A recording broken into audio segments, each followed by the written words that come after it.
გამარჯობა. გამარჯობა.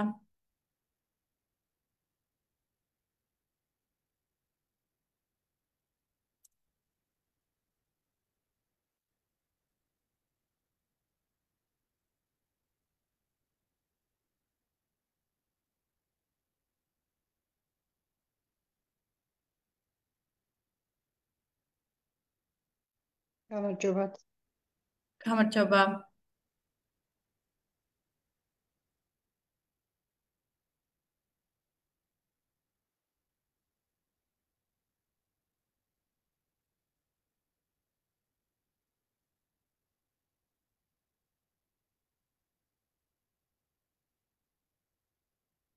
მოგესალმებით ყველას კიდევ ერთხელ. ეს არის ფინედოს საინფორმაციო შეხვედრა დაინტერესებულ მასწავლებლებთან საქართველოს ეროვნული ბანკისა და ფინედოს პროექტის ფინანსური განათლების ეროვნული ჯილდო ფარგლებში.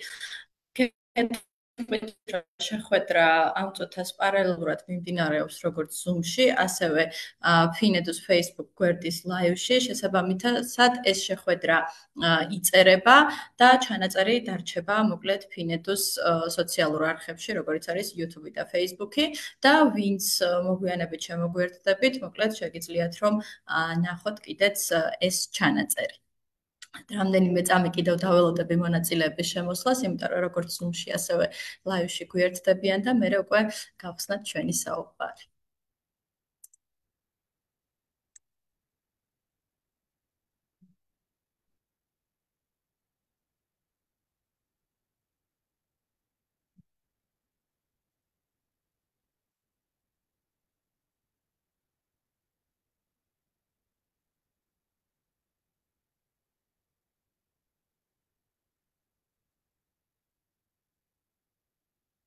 ტექნიკური საკითხები რო გავიაროთ, რაზე იქნება ჩვენი დღევანდელი შეხვედრა.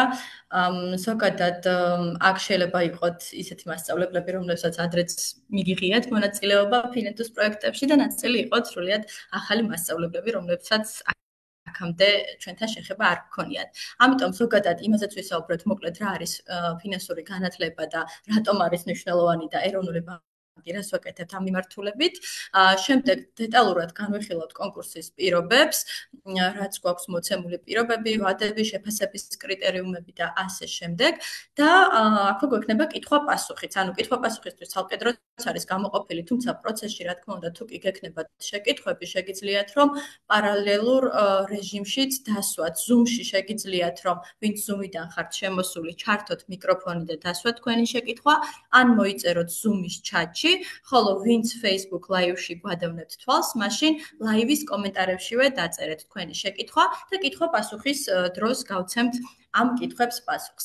მოკლედ, ესეთ იქნება ჩვენი კონკურსის პირობების განხილვა და კითხვა-პასუხი და ბოლო ნაწილში უკვე ვინც ხართ დაინტერესებული ზოგადად იმით თუ რა რესურსები გვაქვს მასწავლებლებისთვის, აქ შედის ტრენინგები, კონკურსები, ონლაინ და ბეჭდური რესურსები და ასე შემდეგ, ამათაც მიმოვიხილავთ, ასე რომ შეგიძლიათ ბოლო ნაწილსაც დაესწროთ. კიდევ ერთხელ შეგახსენებთ, რომ შეხვედრა ჩაიწერება და ჩანაწერი დარჩება Facebook-ის გვერდზე ერთი თვის განმავლობაში და დამატებით აიტვირთება ფინედოს YouTube არხზე, სადაც დარჩება ეს ჩანაწერი, მოკლედ და შეგეძლებათ ნებისმიერ დროს მიუბრუნდეთ და თუ რაღაცა საკითხი გამოგრჩათ, ნახოთ. აქვე გაგეცნობით, მე გახლავართ თინეთინ გუჯაბიძე, საქართველოს ეროვნული ბანკის ფინანსური განათლების განყოფილების თანამშრომელი, ფინედოს იგივე ფინანსური განათლების განყოფილება წარმოადგენს და დღეს მოკლედ მე გესაუბრებით თქვენ ამ ყველაფერზე და განვიხილავ თქვენთან ერთად კითხვა-პასუხსაც. მოკლედ, მე მგონი შეგვიძლია დავიწყოთ. აქვე იმასაც ვამბობთ, რომ ვინც Zoom-იდან ხართ, თუ არ გინდათ იდენტიფიცირება, რომ ჩანაწერში გამოჩნდეს ესე ვთქვათ თქვენი სახელი და გვარი, შეგიძლიათ უბრალოდ აღარ დაირქვათ სახელი და გვარი, რაღაც სხვა დაირქვათ და კითხვა მოიწეროთ და არ დასვათ თქვათ მიკროფონით, თუ კი არ გსურთ რომ ჩანაწერში იდენტიფიცირებადი იყოთ. ვისთვისაც არ არის ეს პრობლემა, მათ რა თქმა უნდა შეგიძლიათ თქვენი სახელით და გვარით იყოთ Zoom-ში და ისე დასვათ შეკითხვები. და თავისთავად ვინც Facebook-ზე კომენტარებში დაგვისვამ შეკითხვებს, იქ მისი პროფილის მომხმარებლის სახელი გამოჩნდება. კარგი ზოგადად იმით რომ დავიწყოთ, ფინანსური განათლება რა არის და რას ვეძახით საერთოდ, როცა ვსაუბრობთ ფინანსური განათლების ეროვნულ ჯილდოზე, რა არის ფინანსური განათლება. ამაში ჩვენ მოვიაზრებთ ისეთ ცოდნას, დამოკიდებულებებსა და უნარჩვევებსა და ქცევებს, რომელიც აუცილებელია იმისთვის, რომ ადამიანმა მიიღოს ინფორმირებული, გააზრებული გადაწყვეტილება საკუთარი ფინანსების შესახებ. საბოლოო ჯამში იმისთვის, რომ მიაღწიოს ინდივიდუალურ ფინანსურ კეთილდღეობას. ასე რომ ფინანსური განათლება არ არის რაღაც ცალკე მდგომი საგანი, რომელიც შეიძლება კონკრეტული პროფესია იყოს, არამედ ის ჭირდება ნებისმიერი პროფესიის ადამიანს. რატომ? იმიტომ რომ როდესაც ადამიანს აქვს ფინანსური განათლება, მან უკეთ იცის იმ ფინანსური პროდუქტების არსი, ფუნქციები თუ მახასიათებლები, რომელსაც მოიხმარს, მას შეუძლია გააკეთოს გააზრებული ინფორმაციაზე დაყრდნობილი გადაწყვეტილება, როდესაც საქმე ეხება თავისი პირადი ფინანსების მართვის სხვადასხვა ასპექტს. იქნება ეს დანაზოგის გაკეთება, ინვესტირების განხორციელება, სესხება თუ ასე შემდეგ და მისი გადაწყვეტილება ეფუძნება პასუხისმგებლობას და რაღაც გააზრებულ და გონივრულ სესხებას, როდესაც სესხებზე გვაქვს საუბარი. როდესაც ადამიანს აქვს ფინანსური განათლება, მან იცის რა არის მისი როგორც საფინანსო პროდუქტის მომხმარებლის უფლება, იცის როგორ დაიცვას ეს უფლება და იცის ასევე ვის მიმართოს თუ კი მისი ეს უფლება დაირღვა, ასევე სად იპოვოს დამატებითი ინფორმაცია. ასევე ფინანსურად განათლებულ ადამიანებს შეუძლიათ ამოიცნონ ფინანსური თაღლითობები, თავიდან აირიდონ ფინანსური თაღლითობა და ზოგადად ისინი გეგმავენ მომავლისთვის და ზრუნავენ ფინანსური კეთილდღეობის დონის გაუმჯობესებაზე. ანუ, როდესაც ჩვენ ვსაუბრობთ ფინანსურ განათლებაზე, ჩვენ ვსაუბრობთ რაღაც საბაზისო აუცილებელ უნარებზე, რომელიც ნებისმიერი პროფესიის თუ ასაკის ადამიანისთვის არის მნიშვნელოვანი, რათა მან ფინანსურ კეთილდღეობას მიაღწიოს. ვისაც მიკროფონი გაქვთ ჩართული, გთხოვთ რომ დამიუთოთ, იმიტომ რომ დამატებით ხმები შემოდის და მე პარალელურად ვეცდები რომ ჩატშიც გავაკონტროლ.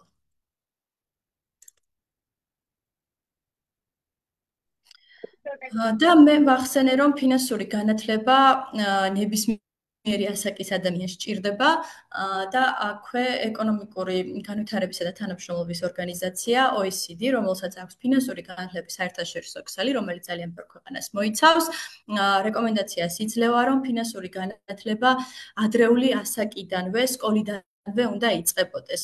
რატომ? იმიტომ რომ ფინანსური ჩვევების და უნარების გამომუშავება უფრო ადვილია ახალგაზრდა ასაკში, ბავშვობაში და შედარებით რთული არის დასრულ ასაკში უკვე ჩამოყალიბებული დამოკიდებულებების ქცევისა თუ რაღაც კულტურული თავისებურებების შეცვლა.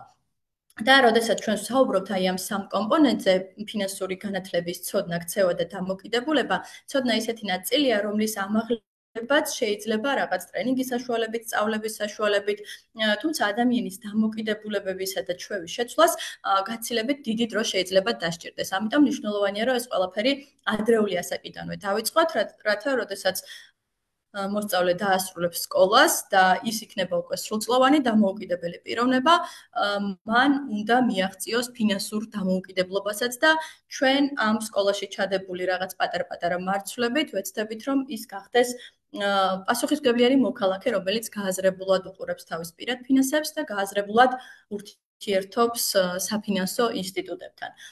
ზოგადად, რატომ არის სკოლაში მნიშვნელოვანი ფინანსური განათლების სწავლება? იმიტომ რომ ჩვენ რაც გვაქვს ჩატარებული დასრული განათლების, დასრული მოსახლეობის ფინანსური განათლების დონის კვლევა, ეს კვლევები აჩვენებს, რომ ფინანსური განათლების დონე დასრულ მოსახლეობაშიც დაბალია და შესაბამისად მოსწავლეებს არ აქვთ თანაბარი შესაძლებლობა, რომ ოჯახიდან მიიღოს ეს განათლება. ვიღაცას მეტი შესაძლებლობა ექნება, ვიღაცას ნაკლები. ამიტომ სკოლა არის ისეთი ადგილი, რომელიც მეტნაკლებად ყველა მოსწავლეს აძლევს თანაბარ შესაძლებლობას, რომ ეს აუცილებელი ცოდნა და სწორი ფინანსური უნარჩვევები ბავშვობის ასაკიდანვე გამოიმუშაოს. და ზოგადად სკოლის კურიკულუმებში ფინანსური განათლების ინტეგრირება წარმოადგენს საუკეთესო პრაქტიკას ბევრ სხვადასხვა ქვეყანაში და იქ ხშირად არის ხოლმე ფინანსური განათლება წარმოდგენილი დაწყებითი საფეხურიდან ბოლომდე, ანუ პირველი კლასიდან მე-12 კლასის ჩათვლით, ხშირად ფრესკულშიც, ანუ სკოლამდელ განათლებაშიც არის და არ არის მაინც და მაინც ცალკე მდგომი საგანი, არამედ არის სხვადასხვა საგნების ნაწილი, ისეთი როგორიც არის სოციალური მეცნიერებები თუ საზოგადოებრივი მეცნიერებები, მოქალაქეობა, მათემატიკა, ინგლისური, ბიზნესი, ეკონომიკა და ასე შემდეგ. და ასევე წარმოდგენილი არის, როგორც ჩვენ ვეძახით ხოლმე, გამჭოლი კომპეტენცია, რომ ესე ვთქვათ, ინტეგრირებული იყოს სხვადასხვა საგნებში. ეხლა ვისაუბროთ იმაზე, როგორ არის ეს ჩვენთან. ჩვენთანაც მიმდინარე, რაც ამ წუთას გვაქვს მესამე თაობის ეროვნული სასწავლო გეგმა, იქ ეროვნულ სასწავლო გეგმაში ზოგადი განათლების ეროვნული მიზნებიდან გამომდინარე დასახელებულია 8 პრიორიტეტული თემა და სწორედ აქედან ერთ-ერთი არის ფინანსური წიგნიერება. ანუ ის ინტეგრირებული უნდა იყოს სხვადასხვა საგნებში, თუმცა უშუალოდ ფინანსური წიგნიერების საკითხები საზოგადოებრივი მეცნიერებების ბლოკში არის წარმოდგენილი დაწყებით საფეხურზე მეტასაზოგადოებაში და საბაზო და საშუალო საფეხურზე მოქალაქეობაში. დაწყებით საფეხურზე მცირე დოზით არის, რა თქმა უნდა, ასაკის შესაბამისად, ანუ რაც ეხება რომ როგორ დაისახოს მოსწავლემ მიზანი, რა ნაბიჯები უნდა გადადგას ამ მიზნის მისაღწევად, როგორ დაგეგმოს სწორად თავისი რესურსები, როგორ დაგეგმოს ფინანსები ისე რომ რაღაც ნაწილი დაზოგოს, რამდენი უნდა დახარჯოს და ასე შემდეგ. რაც შეეხება საბაზო საფეხურის მოქალაქეობაში, აქ ყველაზე მეტად არის ფინანსური და ეკონომიკური წიგნიერების თემები წარმოდგენილი, რადგან ამ საფეხურის საბოლოო მიზანი არის, რომ მოსწავლეს გამოუვლინდეს ასაკის შესაბამისი სამეწარმეო და ფინანსური უნარ-ჩვევები, როგორიც არის მაგალითად პირადი ფინანსების დაგეგმა და პასუხისმგებლობით განკარგვა, საკუთარი როგორც საფინანსო სექტორის მომხმარებლის უფლებების დაცვა, გონივრული სესხება, თავისი გადაწყვეტილებების გააზრება და ასე შემდეგ. ხოლო საშუალო საფეხურზე უკვე მე-12 კლასში არის წარმოდგენილი ზოგადად გლობალური ეკონომიკური პროცესები, როგორ გავლენას ახდენს პირად ფინანსურ კეთილდღეობაზე და ასევე ყურადღება გამახვილებული არის ფინანსური თაღლითობისა და ფინანსური უსაფრთხოების თემის შესწავლაზე. მოკლედ, საკმაოდ კარგად არის, ესე ვთქვათ, ჩვენს ეროვნულ სასწავლო გეგმაშიც ფინანსური წიგნიერების საკითხები ინტეგრირებული. ალბათ იცით, რომ მიმდინარეობს ასევე საგნობრივი სტანდარტების განახლება და რაც იყო წარმოდგენილი პირველადი ვერსია ამ საგნობრივი სტანდარტების, იქაც რჩება მოქალაქეობაში ფინანსური და ეკონომიკური წიგნიერების საკითხები. რატომ არის ჩვენთვის, როგორც ეროვნული ბანკისთვის, მნიშვნელოვანი მომხმარებლის ფინანსური განათლება, ხო, მოსახლეობის ფინანსური განათლება.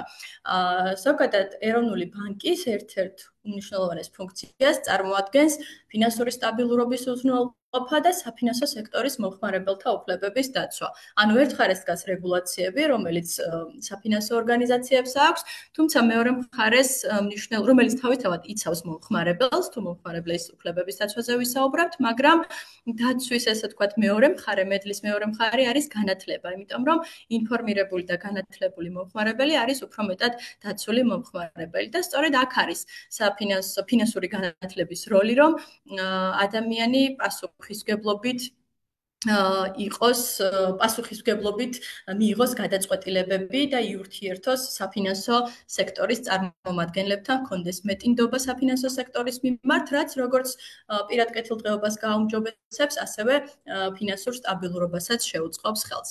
მოკლედ, ამ მიზნით ეროვნული ბანკი, ესე ვთქვათ, აქვს, ესე ვთქვათ, თავარი დოკუმენტი, რაც ფინანსური განათლების რეკომენდაციებს იძლევა. ეს არის ფინანსური განათლების ეროვნული სტრატეგია, რომელიც განახლდა 2023 წელს და რადგან ჩვენ აქ სკოლებზე და მოსწავლეებზე ვსაუბრობთ, მხოლოდ ამ ნაწილზე შევაჩერებ ყურადღებას, რომ ახალგაზრდა თაობისთვის ფინანსური განათლების მიწოდება და მათი მომავალი ცხოვრებისთვის მომზადება ამ სტრატეგიის 4 პრიორიტეტული მიმართულებიდან ერთ-ერთს წარმოადგენს. და ამ მიმართულების ფარგლებში ერთ-ერთი მთავარი მისაღწევი ამოცანა არის სკოლებში ფინანსური განათლების ხელშეწყობა. ასე რომ ჩვენ ამ მხრივ თანამშრომლობთ განათლების სამინისტროსთანაც და ჩვენთან ერთობლივი კონსულტაციებით მოხდა ეროვნულ სასწავლო გეგმაში ამ თემების ინტეგრირება და გარდა ამისა ჩვენც გვაქვს რაღაც სხვადასხვა რესურსები მასწავლებლებისთვის, ასევე წახალისების საშუალებები. რესურსებზე ბოლოში ვისაუბრებ. უბრალოდ გეტყვით, რომ ეროვნულ ბანკს გვაქვს ცალკე ფინანსური განათლების პლატფორმა FINEDU, FINEDU.gov.g, რომელზეც ყველაფერი არის მოკლედ თავმოყრილი და ასევე სოციალურ ქსელებშიც ვართ წარმოდგენილი, ასე რომ ეს არის ესე ვთქვათ რაღაც განათლების რესურსები, ინფორმაციები, ვიდეოები, ქვიზები თუ ასე შემდეგ, ყველაფერი ერთ სივრცეში თავმოყრილი. არა მარტო მასწავლებლებისთვის და მოსწავლეებისთვის, არამედ ჩვეულებრივ მოსახლეობისაც. მოკლედ, ჩვენი ეროვნული ბანკის და FINEDU-ს მიზანი არის, რომ დაგეხმაროთ, ესე ვთქვათ, მასწავლებლებს იმაში, რომ საბოლოო ჯამში ახალგაზრდების ფინანსურ განათლებას შეუწყოთ ხელი და ამ მიზნით, როგორც უკვე ვახსენე, სხვადასხვა ღონისძიებები, ტრენინგები თუ კონკურსები გვაქვს და რადგან კონკურსებს უახლოვდები, გადავალ ჩვენს თავარ მიზანზე, რისთვისაც შევიკრიბეთ დღეს აქ, რომ განვიხილოთ ფინანსური განათლების ეროვნული ჯილდოს, ანუ ამ კონკურსის პირობები. მოკლედ, ამ ჯილდოს დაწესების მთავარი იდეა იყო, რომ გავაგრძელოთ წინა ხაზი ის, რომ ხელი შეუწყოთ სკოლებში ფინანსური განათლების გაძლიერებას და ამ მიზნით კონკურსის მიზნებიც ასე ჩამოყალიბდა, რომ ამ ჯილდომ ხელი უნდა შეუწყოს მასწავლებელთა მოტივაციის გაზრდას იმისთვის, რომ ასწავლონ ფინანსური განათლების საკითხები და ეს სწავლება მიმდინარეობდეს ინოვაციური, ინტერაქტიული მეთოდებით, რომ ბავშვებისთვის საინტერესო იყოს და მათ პრაქტიკული გამოცდილება დაინახონ და მიიღონ აქედან, ხელი შეგიწყოთ მასწავლებელს თქვენ პროფესიულ განვითარებაში და საბოლოო ჯამში მივაღწიოთ იმ მიზანს, რაც სტრატეგიაში გვაქვს, რომ ხელი შეუწყოთ მოსწავლეების ფინანსური წიგნიერების დონის ამაღლებას, იმიტომ რომ ჩვენ მივიღოთ პასუხისმგებლიანი, დასრული, დამოუკიდებელი ადამიანი, რომელიც მერე იზრუნებს თავის პირად ფინანსურ კეთილდღეობაზე. ეხლა შევეცდები, რომ ეტაპობრივად გავყვე ჯილდოს ყველა პირობას, ვადებს და კრიტერიუმებს და პარალელურად, რა თქმა უნდა, თქვენს შეკითხვებსაც მოვისმენ და გავცემ პასუხს. მოკლედ, ხო, ჯილდოს ეს ანუ ამ კონკურსზე ეყოლება ერთი გამარჯვებული მასწავლებელი, რომელიც მიიღებს ამ ფინანსური განათლების ეროვნულ ჯილდოს და ფულად პრიზ 5000 ლარს ბაზის ბანკისგან. ბაზის ბანკი არის ჩვენი ერთ-ერთი პარტნიორი ორგანიზაცია, რომელიც გვეხმარება ფინანსური განათლების გავრცელებაში. ანუ 5 ფინალისტი მასწავლებელი და აქედან ერთი გამარჯვებული მასწავლებელი მიიღებს საბოლოოდ პრიზად ამ 5000 ლარს. ეხლა რა უნდა გააკეთოთ იმისთვის, რომ მონაწილეობა მიიღოთ ამ კონკურსში. პირველ რიგში იმას აღნიშნავ, რომ მონაწილეობის მიღება შეუძლია ნებისმიერ მოქმედ მასწავლებელს. არა აქვს მნიშვნელობა საგანს, არა აქვს მნიშვნელობა საფეხურს და ხო, ანუ ნებისმიერი მოქმედი მასწავლებელი, რომელსაც თუნდაც ყავს სადამრიგებლო კლასი არის დამრიგებელი ან სპეციალური მასწავლებელი, ყველა მასწავლებელს შეუძლია რომ მონაწილეობა მიიღოს ამ კონკურსში. და ამისთვის მიმდინარე სასწავლო წლის განმავლობაში, ანუ 2025-2026 სასწავლო წლის განმავლობაში, რადგან ეს ჯილდო ამ სასწავლო წლისთვის არის დაწესებული, მან უნდა ასწავლოს ფინანსური წიგნიერების საკითხები. შეიძლება უკვე ასწავლიდეს კიდეც მოქალაქეობაში, შეიძლება არ ასწავლიდეს მოქალაქეობას და სხვა საგნის მასწავლებელი იყოს, ამიტომ რაღაც ნაწილები უნდა დაინტეგრიროს, ესე ვთქვათ, თავის საგანშიც ფინანსური წიგნიერების საკითხები. ან გამოიყენოს, ვთქვათ, კლუბური მუშაობის სახით. მოკლედ, ვინც აკეთებს მოსწავლეთა ფინანსური წიგნიერების ამაღლებაზე მიმართულ სხვადასხვა აქტივობებსა თუ პროექტებს. აქტივობა იქნება ეს პროექტი, საგანში სწავლება, ინტეგრირებულად სწავლება თუ ცალკეული სწავლება, ეს ყველაფერი ამაში შედის. და მნიშვნელოვანია, რომ სწავლებისას გამოყენებული იქნას მოსწავლეზე ორიენტირებული სწავლების მიდგომები და რაც თავარია, ეს აქტივობები მიმართული უნდა იყოს იქითკენ, რომ ხელი შეუწყოს, რა თქმა უნდა, მოსწავლეთა ფინანსური ცნობიერების ამაღლებას. და სადაც შესაძლებელია სხვა მასწავლებლების და მშობლების ცნობიერების ამაღლებასაც, ანუ მოსწავლეებში სწორი ფინანსური უნარჩვევების გამომუშავებას და სასკოლო საზოგადოებაში, ესე ვთქვათ, ცნობიერების ამაღლებას, რომ ზოგადად რა არის ფინანსური განათლება და რატო არის მნიშვნელოვანი. და ამის შემდეგ მასწავლებელმა უნდა შეავსოს საკონკურსო განაცხადის ფორმა და თან დაურთოს ამ აქტივობების განხორციელების დამადასტურებელი მასალა, რასაც ამ 20-25-26 სასწავლო წლის განმავლობაში გააკეთებთ. რა აქტივობები შეიძლება გაკეთდეს და რა მასალა, ამას შემდგომ სლაიდებზე განვიხილავ. მანამდე კი ჩავხედავ ჩატს, აქვე ხო არ არის შემოსული რაიმე შეკითხვები. კითხვა შემოვიდა რამდენიმე და მივხვდები. აქვს თუ არა ნებისმიერ მასწავლებელს ამ პროექტში ჩართვის უფლება? გავეცი უკვე და კი ბატონო, ყველა მასწავლებელს აქვს აქ ჩართვის უფლება. ჩანაწერი საჯაროდ დაიდება. თვითონ ეს რადგან ლაივში გადის, ლაივის ჩანაწერი Facebook-ზე, სადაც გადის, იმავე პოსტში რჩება ერთი თვის განმავლობაში, მაგრამ ერთი თვის შემდეგ როცა წაიშლება და მანამდეც დაიდება ფინედუს YouTube არხზე. ანუ YouTube-ზე რო შეხვიდეთ და ფინედუ აკრიფოთ ქართულადაც და ლათინურადაც მოძებნით ჩვენ არხს და აქ იქნება ატვირთული ეს ჩანაწერი შეხვედრის დასრულების შემდეგ. ჩავყვები ახლა კიდევ კითხვებს. ხო, ანუ საგანს არ აქვს მოკლედ მნიშვნელობა, რომ მაინც და მაინც მოქალაქეობის ან ისტორიის მასწავლებელი არ უნდა იყოთ, ნებისმიერ მოქმედ მასწავლებელს შეუძლია ნებისმიერი საგნის და საფეხურის და შემოდის კითხვები Facebook-დან, სად უნდა გამოვაგზავნოთ რესურსები. რესურსების შესახებ ამას ცოტა მოგვიანებით, ვიტყვი, როდესაც გადავალ შესაბამის ახსნებზე. ერთი წამით, რატომღაც დამეკარგა ჩატი. კარგით. მოდი გავყვეთ ახლა დანარჩენს და მე თემატურად ვეცდები, რომ ყველა კითხვას გავცე პასუხი, იმიტომ რომ რაღაც ჩემი სლაიდების შინაარსაც მიყვება ეს კითხვები. სად უნდა გამოვაგზავნოთ რესურსები, რა ტიპის რესურსები უნდა იყოს და ასე შემდეგ. მოკლედ, ახლა ვნახოთ ის ჩვენ თქვით, რომ 2025-2026 წლის განმავლობაში მასწავლებელმა რაღაც აქტივობები უნდა გააკეთოს და ეხლა რა მოიაზრება ამ აქტივობებში. პირველ რიგში რა აქტივობაც არ უნდა ჩაატაროს მასწავლებელმა, ეს აქტივობა ხელს უნდა უწყობდეს მოსწავლეთა ფინანსური ცოდნის ამაღლებას და მათში აი რაც თქვით, სწორი ფინანსური უნარჩვევების და დამოკიდებულებების ჩამოყალიბებას და ცალკეულ შემთხვევებში, ესე ვთქვათ, ფინანსური განათლების შესახებ ცნობიერების ამაღლებას სასკოლო საზოგადოებაში. იგულისხმება კოლეგა მასწავლებლები, მშობლები და ასე შემდეგ. და უშუალოდ ეს აქტივობა შეიძლება იყოს პროექტი, გაკვეთილი ან რაღაც გაკვეთილების წყება, კონკურსი, თამაშები, სიმულაციები, ფინანსური განათლების კლუბები, ვიდეოების შემუშავება, ანუ არა მარტო აქტივობები, არამედ რესურსებიც იგულისხმება, რესურსების შექმნაც, ანუ ვიდეო, ვებგვერდი, სასწავლო რესურსები და ასე შემდეგ. ანუ ყველაფერი აქტივობა იქნება თუ ეს რესურსი უნდა მიმართული იყოს ფინანსური განათლების ამაღლებისკენ. ანუ ეს მოიაზრება ფინანსური განათლების აქტივობებში და ყველაფერი, რაც ვთქვათ, ხელს შეუწყობს ამას.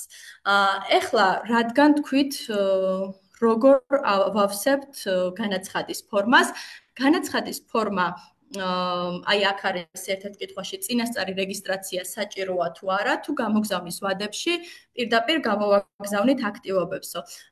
წინასწარ არ რეგისტრირდებით, წინასწარი რეგისტრაცია საჭირო არ არის, თქვენ მთელი წლის განმავლობაში აკეთებთ რაღაც აქტივობებს, ამ კონკრეტულ პერიოდში არ არის აუცილებელი, რა თქმა უნდა, მთელი წელი ამას აკეთებთ და ალბათ ვერც გააკეთებთ. და როდესაც განაცხადის გამოგზავნის ვადები მოვა, ეს არის 15 მაისიდან 15 ივნისამდე, იმ პერიოდში გამოვაგზავნით განაცხადს. განაცხადის ფორმა, აქაც იყო ერთი შეკითხვა, რომ რესურსები მეილზე გაიგზავნება თუ არ არის, არაო, ანუ ჯერჯერობით არ აგზავნით არაფერს, გამოვაგზავნით, როგორც აღვნიშნე 2026 წლის 15 მაისიდან 15 ივნისის ჩათვლით. და როგორ უნდა გამოვაგზავნოთ და სად უნდა გამოვაგზავნოთ, ეს ყველაფერი გამოქვეყნდება 15 მაისამდე, რომ თქვენ იცოდეთ, სად და როგორ აგზავნით ამ ყველაფერს. და თვითონ რა უნდა იყოს განაცხადის ფორმაში, რომ იცოდეთ წინასწარ რა რისი შევსება მოგიწევთ, ესე ვთქვათ, რომ ეს თქვენი აქტივობები ასახოთ, აქ გვაქვს საკონკურსო განაცხადის შინაარსიც. და სანამ შინაარსზე გადავალ, კიდევ უპასუხებ აქ კითხვებს. აი ეს აქტივობები, რაც ჩამოთვლილია, შეიძლება თუ არა აქტივობები იყოს სხვადასხვა საფეხურზე თუ მხოლოდ ერთი საფეხურისთვის. ანუ თქვენ აქ რა ჩამონათვალიც არის აქტივობები, შეიძლება რომ შეავსოთ სხვადასხვა საფეხურისთვის ცალ-ცალკე.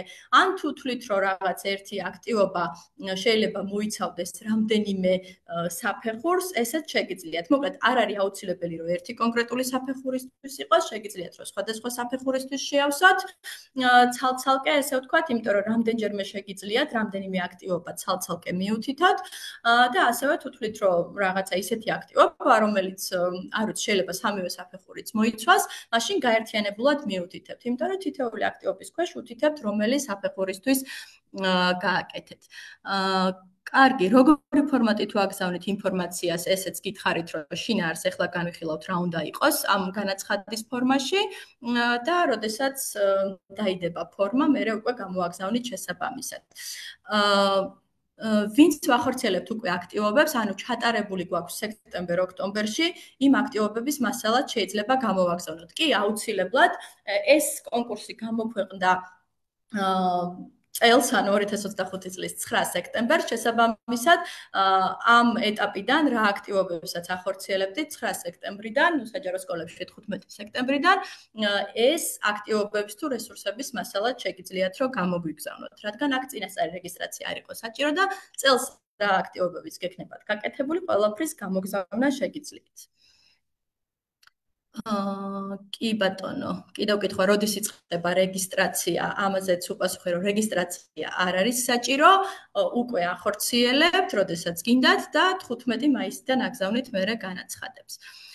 არის განსაზღვრული რამდენი აქტივობა უნდა მქონდეს ჩატარებული. არ არის განსაზღვრული რამდენი აქტივობა უნდა მქონდეს ჩატარებული, იმიტომ რომ შეიძლება რაღაც ისეთი, ესე ვთქვათ, გრძელვადიანი ან მდგრადი აქტივობა იყოს, რომელიც ბევრ ბავშვს მოიცავდეს, ან რაღაც უფრო სიღრმისეულად ასწავლდეს ამ თემებს და შეიძლება მოკლე პატარ-პატარა აქტივობებიც იყოს. ანუ წინასწარ ეს არ არის განსაზღვრული, მაგრამ გეტყვით მე რა კრიტერიუმებს ექცევა ყურადღება, როდესაც ეს აქტივობები შეფასდება. კარგით, გავაგრძელოთ მოკლედ შინაარსის განხილვა და მე კიდევ უფრო ნათელი წარმოდგენა შეგექმნებათ, რას გულისხმობთ. მოკლედ, იმ განაცხადი, რაც თქვენ 15 მაისიდან 15 ივნისის პერიოდში უნდა გამოაგზავნოთ, რა იქნება ამ განაცხადში ჩასაწერი. პირველ რიგში, რა თქმა უნდა, ზოგადი ინფორმაცია თქვენსა და სკოლის შესახებ, ანუ მასწავლებლის სახელი, გვარი, საგანი, საკონტაქტო ინფორმაცია, როგორც არის ტელეფონი, მეილი და ასე შემდეგ, სკოლის დასახელება და ხო, აი დაახლოებით, ასე ვთქვათ, პერსონალური ინფორმაცია თქვენი და სკოლის შესახებ. მე უკვე გადავდივართ შინაარსობრივ ნაწილზე. შინაარსობრივ ნაწილში მოცემული გვაქვს აქტივობების შესახებ ინფორმაცია ცალკე და შექმნილი რესურსების შესახებ ინფორმაცია ცალკე. იმიტომ რომ შეიძლება თამაში შექმნათ, ან რაღაც ბროშურა შექმნათ, ან წიგნი შექმნათ, ან ვებგვერდი, ან ვიდეო, ანუ აქტივობა ცალკე აღიწერება, ესეთი სასწავლო რესურსი ცალკე. ეხლა რას ვუთითებთ აქტივობაში? აქტივობის მოკლე აღწერა, ანუ რას მოიცავს ეს აქტივობა, აქტივობის ხანგრძლივობა ან პერიოდულობა, ანუ რამდენი ხანი დასჭირდა ამ აქტივობის განხორციელებას, ან რა პერიოდულობით ტარდებოდა, მაგალითად თუ არის ფინანსური განათლების გაკვეთილები, რამდენხნიანი იყო თითოეული გაკვეთილი და რა სიხშირით ტარდებოდა და რამდენი გაკვეთილი ჩატარდა. რა თემები იყო გათვალისწინებული ამ აქტივობაში და ფინანსური განათლების თემებს იპოვით ფინანსური განათლების ეროვნულ სტრატეგიაში, რომელიც ასევე დალინკული მაქვს ამ პრეზენტაციის ბოლოს. და ეხლაც გეტყვით მოკლედ, რომ ეს არის დაზოგვა, პერსონალური ფინანსების მართვა, ბიუჯეტირება, სესხება, მომხმარებლის უფლებები, დაზღვევა, ფინანსური თაღლითობა და ასე შემდეგ. ანუ ყველაფერი, რაც ჩვენი პირადი ფინანსების მართვას და ჩვენს ურთიერთობას ბანკებთან, ესე ვთქვათ, უკავშირდება და არა მარტო ბანკებთან, არამედ საფინანსო ორგანიზაციებთან, ინვესტირება მაგალითად და ასე შემდეგ. რა მეთოდები გამოიყენეთ ამ აქტივობის ჩასატარებლად? უნდა აღიწეროს ეს მეთოდიც, თქვათ რა იყო როლური თამაში, რაღაც გუნდური მუშაობა, რაღაც სიმულაცია თამაში თუ ასე შემდეგ, ან რაღაც კონკრეტული აქტივობა. რამდენი მოსწავლე იყო ჩართული ამ აქტივობაში და რომელი კლასებისთვის და რომელი საფეხურისთვის განხორციელდა. და თუ კი რაღაც ეს აქტივობა მიეწოდა, ამ აქტივობის შესახებ ინფორმაცია მიეწოდა სასკოლო საზოგადოებას, რა ფორმით განხორციელდა და თქვათ რამდენ მოსწავლეს მიწვდა. და თქვენი შეფასება ამ აქტივობის, ანუ თქვენეული შეფასება, რა მოიტანა ამ აქტივობამ, რა შედეგი დადო, ან რა მიგნება აღმოჩნდა, ანუ თქვენს შეფასებას წერთ ბოლოში, რა მოიტანა ამ აქტივობამ. და დასართავი იქნება თან ამ აქტივობის განხორციელების დამადასტურებელი მასალა. ეს შეიძლება იყოს ფოტო, ვიდეო, რაღაც კონკრეტული ბმული, რომელიც შეიძლება რაღაც ვებგვერდი გაქვთ თქვენი და იქდებთ, ან სკოლის გვერდზე დაიდო. ოღონდ აუცილებლად ამას ბოლოსაც გეტყვით და ბარემ ეხლა ვიტყვი. ეს ფოტო და ვიდეო მასალა ისე უნდა იყოს გაკეთებული, რომ არ მოიცავდეს პერსონალურ მონაცემებს, ანუ არ უნდა ჩანდეს მოსწავლის სახელი და გვარები, არ უნდა ჩანდეს თვითონ მოსწავლები, ანუ ისეთი ფორმით უნდა იყოს ეს მოცემული, რომ მოსწავლების იდენტიფიცირება არ მოხდეს. მაგალითად, თუ გადაიღეთ კლასში სურათები, სახეები უნდა დაფაროთ, ისე რომ ვერ მოხდეს ამ ასე ვთქვათ, მოსწავლის იდენტიფიცირება, ან იყოს რაღაც ზურგიდან გადაღებული ფოტოები, ან არ ჩანდეს საერთოდ მოსწავლეები და ჩანდეს რაღაცა ის სიტუაცია, რაშიც ეს აქტივობა ხორციელდებოდა. მოკლედ, როდესაც ფოტოს, ვიდეოს და სხვა ესეთ დამადასტურებელ მასალას აგზავნით, დარწმუნდით, რომ არ შეგვეძლება მოსწავლეების იდენტიფიცირება, ანუ მათი გამოსახულება არ უნდა ჩანდეს და თუ რაღაცა აქვს ხოლმე, მაგალითად, რაღაც მოსწავლეების შეფასებებს, ან დაწერილ თემებს, ან მიგნებებს რაღაცას გვიგზავნით, სადაც წერია მოსწავლის სახელი და გვარები, ესეც არ უნდა ეწეროს, ესეც წაშალეთ. მოკლედ, ყველანაირი პირადი მონაცემი, რომლითაც ბავშვის იდენტიფიცირება შესაძლებელი იქნება, წაშალეთ ამ მასალებიდან და ისე გამოგვიგზავნეთ. მოკლედ, ეს არის ის ინფორმაცია, რასაც ვწერთ ჩატარებული აქტივობის შესახებ. შესაბამისად, თქვენ თუ რამდენიმე აქტივობას განახორციელებთ, ყველაზე ცალ-ცალკე შეგვიძლია და მაგალითად აქტივობა 1 რაღაც კონკრეტული სახელი და ამ ყველაფერს ავსებთ, მერე აქტივობა 2 რაღაც კონკრეტულს ავსებთ და ასე შემდეგ.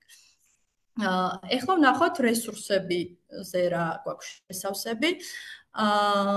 კითხვა Facebook-იდან, ღონისძიებები ითვლება თუ არა ჩატარებულ აქტივობად. კი, ღონისძიებაც ითვლება ჩატარებულ აქტივობად, თუ ეს ღონისძიება ეხება ისევ და ისევ მოსწავლეების ფინანსური განათლების ამაღლებას. არის შესაძლებელი ორი მასწავლებლის გაერთიანება. ჯილდო, რადგან ერთ მასწავლებელს მიენიჭება, ანუ ავტორად, როდესაც თქვენ აგზავნით, ერთი მასწავლებელი უნდა იყოს მითითებული. თქვენ შეგიძლიათ რომ მივიდეთ, რომ თქვა გუნდთან ერთად გაკეთდა ეს, მაგრამ განაცხადს ვინც აგზავნის, ერთი მასწავლებელი უნდა იყოს. შესაბამისად, როდესაც ჩვენ დავასახელებთ, თქვა ფინალისტებს ან გამარჯვებულს, ერთი მასწავლებელი იქნება ეს. შემდეგ კითხვა ეხება თუ მშობლის ნებართვა მაქვს ფოტოსთვის. თქვენ კი გექნებათ დარწმუნებული ვარ სკოლებს მშობლების ნებართვა ფოტოებისთვის და როცა თქვენ თვითონ აქვეყნებთ ამ მასალებს, კი ბატონო შეგიძლიათ რომ გამოაქვეყნოთ, მაგრამ როდესაც ჩვენ გვიგზავნით პერსონალური მონაცემების დაცვის შესახებ კანონის შესაბამისად, თვითონ ჩვენ, ანუ ეროვნულ ბანკს უნდა გქონდეს ამ მშობლის თანხმობაც. ამიტომ ჩვენ ვარჩიეთ, რომ არ იყოს იდენტიფიცირებადი მოსწავლეები, იმიტომ რომ აქ უკვე ძალიან ბევრ პერსონალურ მონაცემზე და თანხმობაზე არის საუბარი და ფიზიკურად შეუძლებელი იქნება, რომ ყველა მშობლისგან ყველა მოსწავლის მშობლისგან, რომლის მასწავლებელიც ამ აქტივობაში მიიღებს მონაწილეობას, მივიღოთ თანხმობები. ამიტომ თქვენ შეიძლება გქონდეთ მშობლის თანხმობა, მაგრამ ჩვენთან რო აგზავნით, მაინც დაფარეთ პერსონალური მონაცემები და არ გამოაჩინოთ, ასე ვთქვათ, მოსწავლეების სახელი, გვარები, სახეები და ასე შემდეგ. კი, რა ხდება თუ მასწავლებელი ისედაც ფინედოს მასალებით ასწავლის? კი ბატონო, ესეც ჩაითვლება აქტივობად, იმიტომ რომ როდესაც ჩვენ დავაწესეთ ეს ფინანსური განათლების ეროვნული ჯილდო, მოვიაზრებდით არა მხოლოდ ახალი რესურსებისა და აქტივობების შექმნას, არამედ იმ მასწავლებლების წახალისებასაც, რომელიც იყენებს ფინედოს მასალებს და აქტივობებს და იმით ასწავლის ბავშვებს. ანუ ესეც ითვლება, რომ არის აქტივობა და შესაბამისად ესეთი საკონკურსო განაცხადებიც ჩვეულებრივად მიიღება, იმიტომ რომ რაღაც ამ კონკურსში მოცული არის ყველაფერი, რასაც ფინანსური განათლების ამაღლების მიზნით ეწევით. შესაბამისად, ის რომ მაგალითად ფინედოს რომელიმე ტრენინგში მიიღეთ მონაწილეობა, გაქვთ მასალები და ამ მასალებით ასწავლით ბავშვებს, ეს ითვლება როგორც აქტივობა. მაგრამ თქვენ თუ დამოუკიდებლად და ჩაითვლება, რა თქმა უნდა, მიღებულად, მაგრამ თქვენ თუ დამატებით რაღაც კიდევ რესურსი შექმენით, ჩვენსგან განსხვავებული, ეს უკვე რესურსების ქვეშ აიტვირთება ამ განაცხადის ფორმაში და ეხლა მოკლედ გადავალ მეორე ნაწილზე. მოკლედ პირველ ნაწილში გვაქვს აქტივობების აღწერა და შემდეგ უკვე გვაქვს ინფორმაცია შექმნილი სასწავლო რესურსების შესახებ. ანუ აქ რასაც ატვირთავთ, ეს უნდა იყოს თქვენ მიერ შექმნილი და არა ფინედუსი. აქეთ რაც გექნებათ აქტივობა, შეიძლება როგორც თქვენი მოფიქრებული, შეიძლება როგორც ფინედუს მასალებზე დაფუძნებული, ესე ვთქვათ და თქვენ მიერ ჩატარებული და განხორციელებული. თვითონ რესურსებში მოიაზრება ნებისმიერი სასწავლო საგანმანათლებლო რესურსი, რომელიც ასევე ფინანსურ განათლებას უკავშირდება. ეს შეიძლება იყოს თქვენ მიერ შექმნილი გაკვეთილის გეგმა, თამაში, ბროშურა, ვიდეო, ვებგვერდი და ასე შემდეგ, ანუ ნებისმიერი რესურსი. და მისათითებელი იქნება თვითონ ჯერ სახეობა, რა ტიპის რესურსია. მერე თუ გავრცელდა ეს რესურსი, როგორ გავრცელდა, მაგალითად, რა ვიცი, სკოლის გვერდზე გამოქვეყნდა და ამდენ ადამიანს მიწვდა, ან ბროშურები შევქმნით, ამობეჭდეთ და დავარიგეთ სკოლაში და ანუ როგორ გავრცელდა, სად გავრცელდა და რამდენ ადამიანს მიწვდა, მოსწავლეებში გავრცელდა, მშობლებში გავრცელდა, მასწავლებლებში გავრცელდა თუ ასე შემდეგ და თვითონ ეს რესურსიც უნდა აიტვირთოს. ანუ თუ ბროშურაა, შეგიძლიათ ატვირთოთ რომელიმე cloud service-ზე, რომელიც არ იშლება, მაგალითად Google Drive-ზე და ჩასვათ მისი ლინკი, თუ უკვე გამოქვეყნებულია ვიდეო სოციალურ ქსელში, იმის ბმული ჩაგვიდოთ და ესე იქნება გამოგზავნა, ანუ ჩვენთან თლიანი მასალის გამოგზავნას ვერ შეძლებთ, ანუ უშუალოდ ფაილის, მაგრამ შეგიძლიათ ეს ფაილი რომელიმე პლატფორმაზე ატვირთოთ და იმის ბმული გაგვიზიაროთ, რომ ჩვენ მერე ვნახოთ, ჩვენ გქონდა შესაძლებლობა მოკლედ ამ ფაილის ნახვის. იქნება ეს ვიდეო, ელექტრონული მასალა, თუ თქვათ ბეჭდური სახით გაქვთ რაღაცა, შეგიძლიათ დაასურათოთ და ისე ატვირთოთ და ეს ბმული გამოგვიგზავნოთ, ანუ ფიზიკურად უნდა ვნახოთ მოკლედ ელექტრონულად ეს რესურსი. და იქნება ასევე სხვა ველი, თუ რაღაცა გამოგჩა და აქ ვერასახეთ, შეგიძლიათ რომ დამატებით მიუთითოთ ინფორმაცია თქვენს შესახებ ან სურვილისამებრ რეკომენდაცია, თუმცა ეს მოთხოვნილი არ არის და თუ ეს ნაწილი არ იქნება შევსებული, არ იქნება პრობლემა. როგორც თქვით, აი ეს ფორმა ზუსტად ამ სახით გამოქვეყნდება ფინედუს ოფიციალურ ვებგვერდზე იმ მომენტიდან, როდესაც უკვე შეგიძლიათ რომ შეავსოთ და გამოაგზავნოთ, ანუ 2026 წლის 15 მაისიდან და იქვე იქნება მითითებული რა სახით აგზავნით ამ ფორმას. და ფორმის გამოგზავნა შესაძლებელი იქნება 2026 წლის 15 ივნისის ჩათვლით. ანუ ერთი თვე გექნებათ მოკლედ ამ მასალების თავმოყრისთვის და გამოგზავნისთვის ჩვენთან. ეხლა ისევე ჩავიხედავ კითხვებს. როგორ შეიძლება ფინედუს მასალები გქონდეს და არ გამოიყენო? ვისაც არ აქვს ინფორმაცია ფინედუს მასალებზე, გაუზიარებთ ამ შეხვედრაზეც. კი ბატონო, ეს უკვე პასუხიც არის, მადლობა მაია. ხო, ბოლო ნაწილში როგორც გითხარით, ვინც თქვათ მანამდე არ გვიცნობდით და არ ქონდათ ცდომა ფინედუს მასალებთან, აუცილებლად გაგიზიარებთ ამასაც, რომ რა შეიძლება გააკეთოთ, სად მიიღოთ თქვათ მეტი ცოდნა, საიდან წაიღოთ რესურსები და რა გააკეთოთ, ამაზეც ვისაუბრებთ მოგვიანებით. კიდევ ავსკროლავ, იმედია არავის კომენტარი და კითხვა არ გამორჩა. ხო, ეს არის ნაწილი, მოკლედ საკონკურსო განაცხადში ავსებთ თქვენს და სკოლის შესახებ ინფორმაციას, ავსებთ აქტივობების აღწერას ყველა ამ პუნქტის მიხედვით. ეს პირობებში მოკლედ ისედაც წერია ჯილდოსი და ნახავთ დაწვრილებით ზუსტად იგივეა. და ავსებთ ინფორმაციას რაღაც რესურსი თუ შექმნით დამატებით, ამ რესურსაც ტვირთავთ და გვაჩვენებთ. ხო, რაც შეეხება თვითონ საკონკურსო განაცხადს უნდა იყოს ქართულ ენაზე, როგორც ამ განაცხადის შინაარსი, ასევე შექმნილი მასალები. ხშირად ინგლისურის მასწავლებლებიც ქმნიან ხოლმე მასალებს. ამ შემთხვევაში თვითონ რესურსი შეიძლება თქვენ ინგლისურად შექმნით, მაგრამ უნდა კონდეს მას ქართული თარგმანიც. და როდესაც გამოაგზავნით თქვენ ამ საკონკურსო განაცხადს, ამ განაცხადის შინაარსი უნდა იყოს მოკლედ ქართულ ენაზე. და ხო, რაც არის, რომ მოკლედ არ უნდა არღვევდეს ზნეობის და საჯარო წესრიგის ნორმებს, არ უნდა არღვევდეს საავტორო უფლებებს, არ უნდა იყოს ტენდენციური, შეურაცხყოფელი, დისკრიმინაციული ან და რაღაც კომერციული შინაარსის და ასევე როგორც გითხარით, არ უნდა მოიცავდეს ფიზიკური პირების, ანუ მოსწავლეების ფოტო და ვიდეო მასალას, გარდა იმ შემთხვევებისა, თუ ამ პირების ანუ გარჩევა და იდენტიფიცირება იქნება შეუძლებელი. ანუ ფოტო-ვიდეო მასალა ისე უნდა გამოაგზავნოთ, რომ პირების იდენტიფიცირება აქ არ მოხდეს.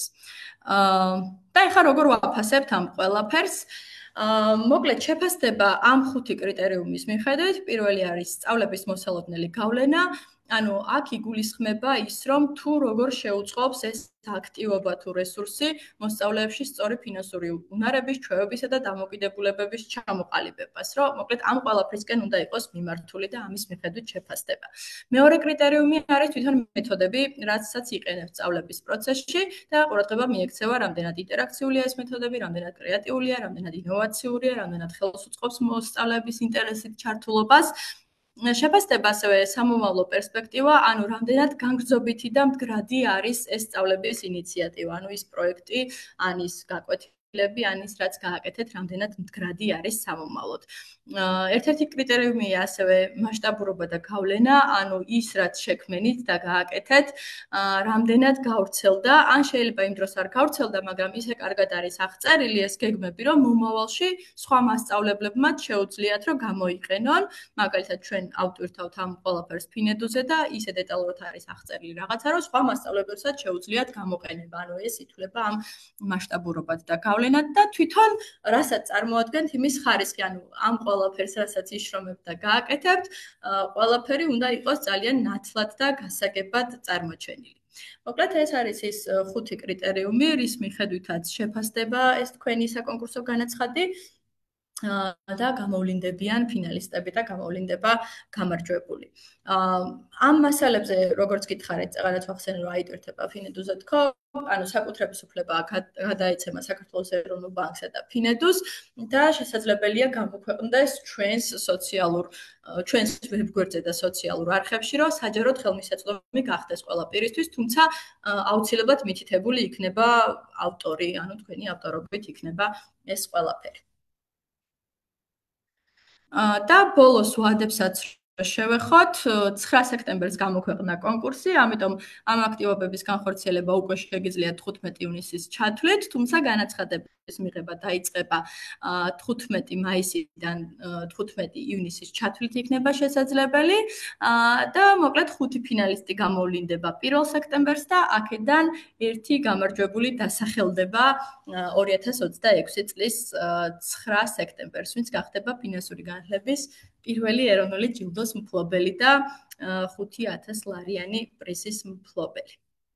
რაც დაგჭირდებათ რესურსები, ფინანსური განათლების ეროვნულ სტრატეგიას გაეცანით აუცილებლად, ანუ აქ არის ჩამოწერილი ის თემების, რაც შედის ფინანსურ განათლებაში, ამ ნაწილს შეგიძლიათ ფინანს სტრატეგიას არ გაეცნოთ და მეორე, Finedu-ზე ცალკე კატეგორია გვაქვს მასწავლებლებისთვის, რაც დაგეხმარებათ იმაში, რომ რესურსები, იდეები, ინსპირაციები და გეგმები აქედან აიღოთ. თუ გექნებათ კითხვები პერიოდულად, შეგიძლიათ რომ მოგმართოთ აი ამ მეილზე info@finedu.gov.gr და ასევე დარეკოთ ეროვნული ბანკის ცხელხაზზე 46446 ან მოგწეროთ Finedu-ს Facebook გვერდის მესენჯერში. ასევე ეს ჩანაწერი კიდევ ერთხელ გავიმეორებ, რომ დარჩება Finedu-ს YouTube არხზე და შეგიძლიათ რომ უყუროთ და თქვენს დაინტერესებულ კოლეგებსაც გაუზიაროთ, ვინც ვერ მოახერხა შეხვედრაზე დასწრება. კაი, სანამ ეხა შემდეგ ეტაპზე გადავალ, კიდევ ჩავხედავ კითხვებს.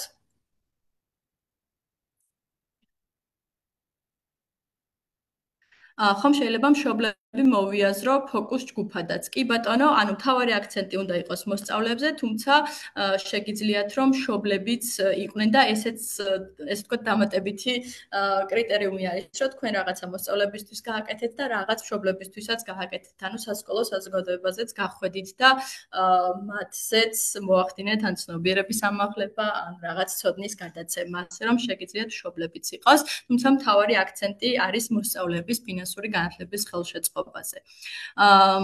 თუ მექნება მშობლის თანხმობა, მაშინ შეიძლება მოსწავლეების იდენტიფიცირება. ამ კითხვაზე წეგან გავეც პასუხი, მაგრამ კიდევ ვიტყვი, რომ თქვენ გაქვთ მშობლების თანხმობა, მაგრამ ჩვენ არ გვაქვს, ამიტომ მოსწავლეების იდენტიფიცირება სადაც შეიძლება, გთხოვთ, რომ ესეთი ფოტო-ვიდეო მასალა ჩვენ არ გაგვიზიაროთ. მიუხედავად იმისა, მშობლების თანხმობა გექნებათ თუ არა. თუ კი ცალკე გავაკეთებ Facebook გვერდს, სადაც მშობლების თანხმობით განვათავსებ ამ პროექტის განმავლობაში შესრულებულ აქტივობებს, მოსწავლეების ვიდეოებისა და ფოტოსურათებით, სადაც ჩანს მათი სახეები, ამ გვერდის თქვენთვის გაზიარება შესაძლებელი იქნება. ანუ თუ Facebook გვერდის მისამართს აზიარებთ, კი ბატონო, ეს შესაძლებელია, მაგრამ ცალკე თუ ადვირთავთ და გადაიღებთ უშუალოდ ფოტოებს და ვიდეოებს, სადაც ჩანს მოსწავლეები, ეს არა, მაგრამ თუ გვილინკავთ, რომ აი ეს ჩემი მასალები გავრცელდა ამ Facebook გვერდის საშუალებით, მაშინ შეგიძლიათ რომ იქ იყოს იდენტიფიცირებადი, რადგან ეს გვერდი ალბათ ისედაც საჯარო იქნება. მასწავლებლების ხო მაია გვეუბნება ასევე ჩატში რომ ჩვენ გქონია წინა პერიოდებში Facebook-ზე კონკურსები, სადაც თვითონ მასწავლებლებმაც შექმნეს რესურსები, ასე რომ თქვენი კოლეგების მიერ შექმნილი რესურსების გამოყენებაც შეგიძლიათ. ანუ აქ არის ყველა საფეხურის რესურსები, არის მთლიანი პროექტებიც, არის ცალკეული გაკვეთილის გეგმებიც, არის პატარ-პატარა მოკლე აქტივობებიც, ასე რომ დიდი არჩევანი არის და ჩვენს რესურსებში შეგიძლიათ ნახოთ არა მხოლოდ ჩვენი, არამედ თქვენი კოლეგების მიერ შექმნილი რესურსებიც და ეს ყველაფერიც რომ გამოიყენოთ. კარგი, ჩატის კომენტარებს მე მგონი მივადევნეთ თვალი და ვნახოთ, ხო, შემდეგი სლაიდი სადაც შეკითხვების მოდიოდა და მოკლედ შემდეგ უნდა ვისაუბრო რა რესურსები გვაქვს ფინედუზე, ამიტომ ახლა კითხვები თუ გაქვთ, მზად ვარ რომ კიდევ გიპასუხოთ, თუმცა მერეც გიპასუხებთ, მერეც თუ გაგახსენდათ. შესაძლებელი არის თუ არა რამდენიმე სკოლაში რომ ჩაატაროთ სხვადასხვა აქტივობები. კი ბატონო, ესეც შეგიძლიათ რომ ჩაატაროთ რამდენიმე სხვადასხვა სკოლაში. თქვენ, როდესაც განაცხადს აგზავნით, მიუთითებთ თქვენ სკოლას, სადაც დასაქმებული ხართ, მაგრამ როდესაც აქტივობას აღწერთ, შეგიძლიათ რომ მიუთითოთ, რომ ეს კონკრეტული აქტივობა განხორციელდა ამ კონკრეტულ სკოლაში და აქტივობის აღწერაში, ან სადაც თქვა კლასები არის და საფეხური მითითებული, იქ მიუთითოთ, რომელ სკოლაში განხორციელდა. ან თქვა შეჯამების სახით დაწეროთ, რომ რაღაცა ეს შეიძლება ერთი კონკრეტული აქტივობა რამდენიმე სხვადასხვა სკოლაში განახორციელოთ. ხო, ეგეც შეგიძლიათ აი შეჯამებაში ან აქტივობის აღწერაში ჩატაროთ, რომ რაღაც რამდენიმე სკოლისთვის განხორციელდა. შეკითხვა Facebook-იდან აქტიურად ჩართული მასწავლებელი, რომელიც აზიარებს განხორციელებულ აქტივობები, ფაქტობრივად შეიძლება იდეის დონეზე სხვამ წაიღოს. ხო, ეს ალბათ უფრო კომენტარის სახით არის. ანუ თავის აქტივობებს, რომელიც აზიარებს, შეიძლება იდეის დონეზე სხვამ წაიღოს. ხო, კი ბატონო, ამაში გეთანხმებით, შეიძლება სხვამ განახორციელოს, მაგრამ თქვენ ხართ ესე ვთქვათ ამ აქტივობის ავტორი და თქვენ ახორციელებთ თქვენს კლასში, ასე რომ ამ ფორმას ავსებთ, მერე გვიგზავნით და ჩვენ ვახულობთ, რომ თქვენ ახორციელებდით ამ აქტივობას. ფინანსური განათლების კონკურსის პირობებში შექმნილი რესურსების გამოყენება თუ შეგვიძლია რესურსების ავტორებს. რაც თქვენ თვითონ თქვენი შექმნილი რესურსების გამოყენება ისევ თუ შეგიძლიათ, რაც მანამდე მონაწილეობდა კონკურსში. კი ბატონო, ამ რესურსის გამოყენება აქტივობაში შეგიძლიათ, იმიტომ რომ აქტივობა ახალი იქნება, მაგრამ აი ეს რესურსების და გრაფა რომ გვაქვს ცალკე რომ რესურსი უნდა აღწეროთ, თუ წელს შექმნილი არ არის, მაშინ რესურსებში ვერ აღწერთ ამას, წელს შექმნილი უნდა იყოს. მაგრამ ეხლა რაც გვიდევს Facebook-ზე, თქვენ შეგიძლიათ ავტორებს რა თქმა უნდა შეგიძლიათ რომ გამოიყენოთ, მაგრამ ეს იქნება აქტივობის ნაწილი, ანუ აქტივობა დაფუძნებული რაღაც წარსულში შექმნილ რესურსზე. ეს ჩაითვლება აქტივობად, მაგრამ რესურსი თუ ძველია, ცალკე იმას რესურსებში აღარ დაწერთ, მაგრამ თუ ახალი რესურსი შექმნით, მაგალითად ახალი თამაში და იმით ათამაშეთ და ეს თამაში თავისი აღწერებით ცალკე რესურსადაც ატვირთეთ, რომ სხვებმაც ნახონ, მაგალითად ეს თამაში როგორ ვათამაშო, მაშინ და თუ ახალია, მაშინ ის შეგიძლიათ მოკლედ რესურსადაც ატვირთოთ, ასე რომ კი მოკლედ შეგიძლიათ რომ რესურსები გამოიყენოთ აქტივობებში, როგორც თქვენი ავტორობით შექმნილი და ჩვენთან განთავსებული, ასევე სხვა კოლეგებსაც შეგიძლიათ რომ ეს რესურსები გამოიყენოთ და Pinedus რესურსებიც გამოიყენოთ აქტივობებში. აქტივობებს გავაერთიანებ თუ თითოეულს ცალკეული შევსება დასჭირდება. თუ ერთი ტიპის აქტივობებია, შეგიძლია ერთადაც დაწეროთ, ანუ თქვენ როგორ ჩათვლით საჭიროს. შეიძლება რაღაც კლუბი გქონდეთ მაგალითად და ამ კლუბში შედიოდეს სხვადასხვა ტიპის აქტივობები, ხო? რაღაც ერთ შეხვედრაზე მაგალითად არ ვიცი, რაღაც თამაში ათამაშოთ, მეორე შეხვედრაზე ტრენინგი იყოს, ეს თუ ერთი პროექტის ნაწილია, ალბათ გაერთიანდება ერთ აქტივობად, მაგრამ და რაღაც კონკრეტული გეგმა აქვს ამას და ხორციელდება მაგალითად რაღაც პერიოდულობით. თუ რაღაცა ერთი პროექტი ცალკე განხორციელდა და მეორე სხვა კლასთან, სხვა ბავშვებთან ან დროის სხვა პერიოდში, მაშინ ალბათ უმჯობესი არის, რომ ცალ-ცალკე აქტივობად აღწეროთ. ანუ თქვენ უფრო იცით ეს რა ტიპის აქტივობა იყო და როგორ ჯობია. ორივე შესაძლებლობა გექნებათ, როგორც ერთიანად ჩაწერის, ასევე ცალ-ცალკე აღწერისაც. ანუ თუ მაგალითად გაკვეთილის გეგმები შექმენით და მე ამის მიხედვით გაკვეთილები ჩაატარეთ სკოლაში, ცალ-ცალკე ამის აღწერა, ანუ ცალ-ცალკე აქტივობად შევსება, არა ეს იქნება ერთი აქტივობა, რომელიც რაღაცა ბევრ გეგმას მოიცავს და მასშტაბურია მაგალითისთვის. დრაივზე თუ მექნება და ლინკებით გაგიზიარებთ, სოციალში გამოქვეყნების გარეშე მისაღებია. კი ბატონო, ანუ თქვენი ჩატარებული აქტივობა, ჩვენ არ ვითხოვთ, რომ მაინც და მაინც გასაჯაროვდეს. შეგიძლიათ, რომ ატვირთოთ ეს ყველაფერი დრაივზე ლინკების, დრაივზე ატვირთოთ ფოტოების ან თვითონ მასალების სახით და მე ლინკით გაგვიზიაროთ. საერთაშორისო კონფერენციაზე წარდგენილი პრეზენტაცია ითვლება თუ არა საკონკურსო ნამუშევრად. ნახეთ, საკონკურსო ნამუშევარი ხელს უნდა უწყობდეს მოსწავლეების ფინანსური განათლების ამაღლებას. შესაბამისად, თუ ეს საერთაშორისო კონფერენცია მოსწავლეებისთვის იყო, სადაც მოსწავლეები ისმენდნენ ამ პრეზენტაციას და ამან რაღაც კუთხით ხელი შეუწყო მათ ფინანსური ცოდნის ამაღლებას ან ცნობიერების ამაღლებას, მაშინ შესაძლებელია, მაგრამ თუ ეს იყო საერთაშორისო კონფერენცია, სადაც კოლეგები უზიარებდით ერთმანეთს გამოცდილებას ან რაღაცაში მონაწილეობდით, ამ შემთხვევაში ვერ ჩაითვლება. ანუ პირველ რიგში მოსწავლეების ფინანსური ცნობიერების ამაღლებაზე უნდა იყოს მიმართული. აი, კიდევ ხო არ არის რაიმე შეკითხვა?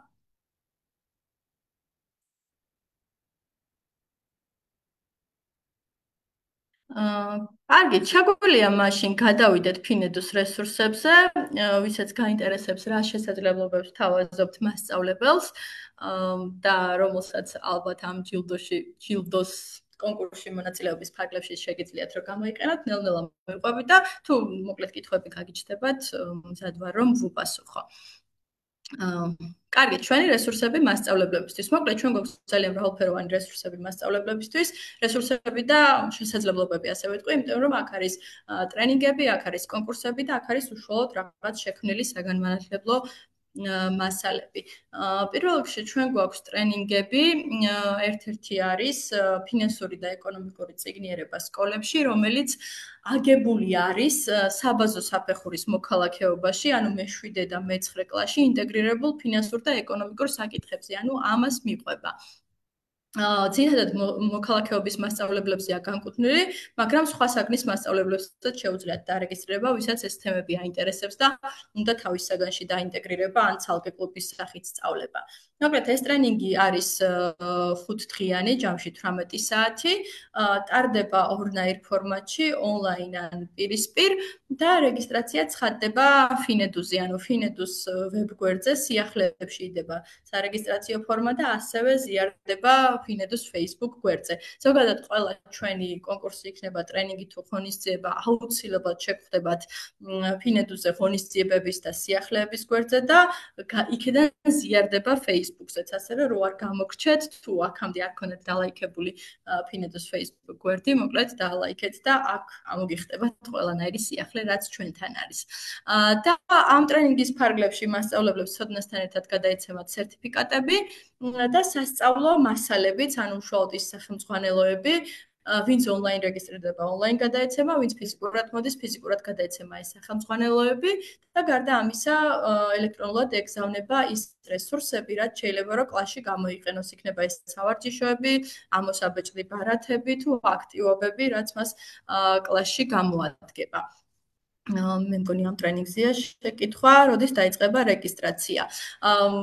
ამ წუთას პერიოდულად ქვეყნდება მოკლედ Pinedus-ზე ეს ტრენინგები, წელს უკვე მეხუთე ტრენინგი მიმდინარეობს ახლა ფიზიკურად და ერთი კიდევ იქნება ნოემბრის ბოლოსთვის ონლაინ, თუმცა ამაზეც უკვე შევსებულია ადგილები. ამიტომ წელს უკვე ეს ტრენინგი აღარ გამოცხადდება, მაგრამ მომავალი წლიდან, იანვრიდან ისევ დაიგეგმება ეს ტრენინგი. მეორე არის უკვე სკოლა ბანკი, რომელიც არის 2 დღიანი ტრენინგი, ჯამში 16 საათი, ანუ 2 სრული დღეა, დღეში 8-8 საათი. და აქ ნებისმიერი საქმის მასწავლებელს შეუძლია რომ დარეგისტრირდეს. ეს ტრენინგი მხოლოდ პირისპირი დასწრებით ტარდება, ანუ წელიწადში 3, მაქსიმუმ 4 ტრენინგი შეიძლება გამოცხადდეს სკოლა ბანკისი, ესეც Pinedus-ზე ცხადდება და მასწავლებლებს აქაც გადაეცემათ სერტიფიკატები და სასწავლო მასალა.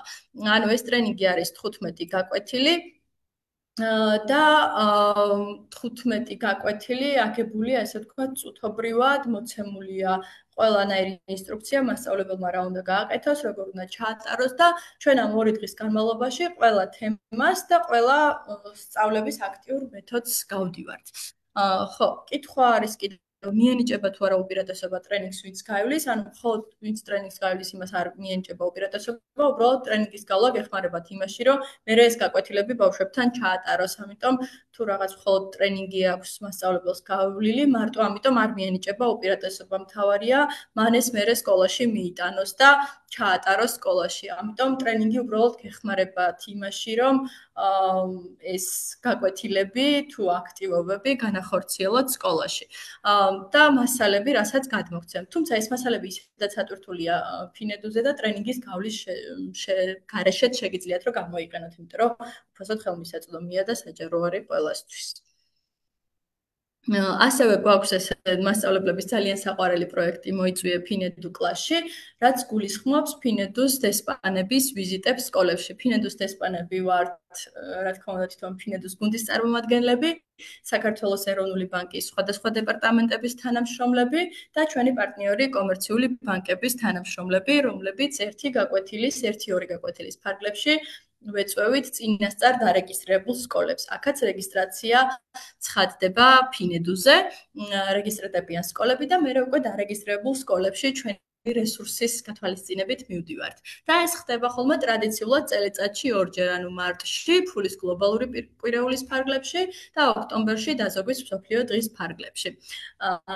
ხო, ეხლა დასრულდა მოკლედ 31 ოქტომბერს დაზოგვის მსოფლიო დღეს ეს ვიზიტები და კიდევ გვექნება მარტშიც აუცილებლად დაიდება ამის შესახებ ინფორმაცია და რეგისტრაცია შესაძლებელი იქნება. მიხარია რომ გყავდათ ჩვენი დესპანის სკოლაში, ვიც ახლა კომენტარებში იწერებით. დიახ, ხო, ამ შეხვედრაზე არა მარტო გაკვეთილს უტარებენ ჩვენი დესპანები და ეს გაკვეთილიც არის ინტერაქტიული და თამაშის ელემენტებით, არამედ ჩვენს საგანმანათლებლო მასალებსაც გადმოსცემენ სკოლებს. ანუ ერთ-ერთი გზა ჩვენი საგანმანათლებლო მასალების, ასე ვთქვათ, ფიზიკური სახის მიღებით არის ეს Pinedus დესპანების ვიზიტები სკოლაში, რომელიც მოიწვია Pinedus კლასში პროექტის ფარგლებში ხორციელდება. გარდა ამისა, პერიოდულად გვაქვს სხვადასხვა ტიპის კონკურსები მასწავლებლებისთვის და მოსწავლეებისთვის. აქ არის უბრალოდ რამდენიმე მაგალითი, რაც უკვე ჩატარდა რაღაცები აქედან შეიძლება მომავალ წლებშიც განმეორდეს, ან ახლებიც დაემატოს. მოკლედ, უბრალოდ მინდა გითხრათ, რომ პერიოდულად ჩვენ ყოველთვის გვაქვს რაღაც კონკურსი, მოკლე ან გრძელი, მასწავლებლებისთვის და მოსწავლეებისთვის. ერთ-ერთი მაგალითი არის წლევანდელი, რაც ჰქონდა ფინეთის კუთხე სკოლის ბიბლიოთეკაში, რომელიც უშუალოდ რეგიონებზე იყო ორიენტირებული. ამ კონკურსის ფარგლებში მასწავლებლებს უნდა შეექმნათ რაღაცა პროექტი ფინანსურ განათლებაზე, რომელიც შეფასდებოდა გარკვეული კრიტერიუმებით, რაც ამ კონკურსში იყო და გამარჯვებულ 21 სკოლას, სკოლის ბიბლიოთეკას გადაეცა ფინედუს ყველა რესურსი, რაც კი გვაქვს ფიზიკური სახით, ანუ ბროშურები, კომიქსები, სამაგიდო თამაშები, ბარათებით თამაშები თუ ასე შემდეგ. ასე რომ ესეც არის კიდევ ერთ-ერთი კარგი გზა იმისთვის, რომ მიიღოთ ფინედუს მასალები ფიზიკური მზას სახით. ასევე გქონდა კონკურსი გახდი ფინედუს დესპანი მასწავლებელი, ეხლაც მიმდინარეობს ეს კონკურსი. 31 ოქტომბერს, როდესაც დასრულდა ფინედუს დესპანების ვიზიტები სკოლებში, ჩვენ გავაგრძელეთ, ესე ვთქვათ, ეს ტრადიცია და თვითონ მასწავლებლებს მივეცით შესაძლებლობა, რომ თვითონ ჩაეტარებინათ ეს გაკვეთილები თავიანთან, თუნდაც სხვა სკოლებში და გამხდარიყვნენ ფინედუს დესპანი მასწავლებელი ფინედუს გაკვეთილის გეგმითა და თამაშით და პირველი 30 მასწავლებელი, ვინც დააკომენტარებდა ფინედუს სპეციალური საკონკურსო პოსტის ქვეშ, ის გაიმარჯვებს, მოკლედ 1 დეკემბერს ვლინდებიან ეს გამარჯვებულები და წიგნების ვაუჩერები გადაეცემათ საჩუქარს.